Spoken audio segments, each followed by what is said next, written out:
Okay. Now, when you were like 17 or 18, did you start playing in different bands as a drummer? Not as right. I played in a lot of rhythm and blues bands. A lot of rhythm and blues bands, all out in a little country town.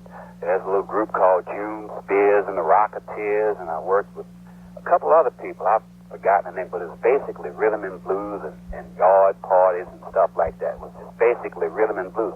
How I got into playing jazz was due to a friend of mine by the name, both of them are dead now, Roy Montrell, that used to play with Fats Domino, and Nat Parolat, that played with Fats. They used to come by my house. I mean, not come by, but be passing by, I guess. And I used to practice every day after school. I'd come home 3:15, 3:30. I was in the garage practicing the drums. And they heard me, and they said, man, we need a drummer. It was my first jazz gig. And they took me to Baton Rouge, and like they started coaching me. Saxophone player and a guitar player. Roy Montrell and Nat Parolat got me into playing jazz. Because I was thinking about that very same question the other day. I said, now, how did I ever get started playing jazz, you know? And learning that particular style of playing. And I remember it was them two people. They passed by and heard me and I said, hey, little old chump, you want a gig with us? Yeah, because they were famous people around the city. Yeah, I was honored. Yeah. And they took me to Baton Rouge and they started coaching me and nurtured my jazz experience and made me want to study more. They turned me on to different people to listen to on records. And it was like they were big brothers that were hard on their little brother because they saw he had potential. And like they just brought it out of me. Before you met those guys and you're in the garage practicing, what kind of stuff were you practicing, playing to records or just messing? Right, I used to put the record on and play along with the record. Jazz stuff? Yeah, jazz stuff. Shelly Man, Stan Kenton, Shorty Rogers, Art Blakey, Billy Joe, all the people, Clifford Brown, you know, all of the jazz things.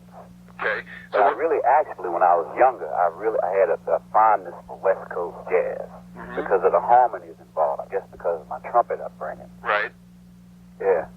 When you got with Nat and the guitar player and Roy Montrell, what did they teach you that helped you out? Did they give you like, hey, practice this? They taught me a lot of discipline. You know, they taught me a lot of self-discipline because it was hard on me. Hey, man, you're playing the wrong stuff, you know. Why don't you practice, you know? I mean, why don't you do better than that? But they still had me on the gig, but they would just ride me and just made me discipline myself enough to play with them. You know, I got mad and went home and practiced and came back and said, all right, say I play bad, I wait till I come back. You know, I go home and practice and get mad and come back and burn them down. You know, and they jump on me again and I get mad and go home and practice and come back again. They say things like, hey, man, why don't you go home and listen to this guy, or would they just tell you that you were playing? Right, you got it. Why don't you go listen to so-and-so, man? He's playing all funny like that. Why don't you go home and listen to him and listen to this man? And I would go home and say, man, you ought to quit listening to all that old West Coast stuff, man. Listen to Art Blakey and Billy Joe, man. Listen to these people, man. Listen to Roy Haynes and all people like that. You know? And like I really didn't like East Coast jazz. It was East Coast and West Coast at that Right, time. sure. I didn't particularly like East Coast jazz because it wasn't harmonized enough. They were just doing a lot of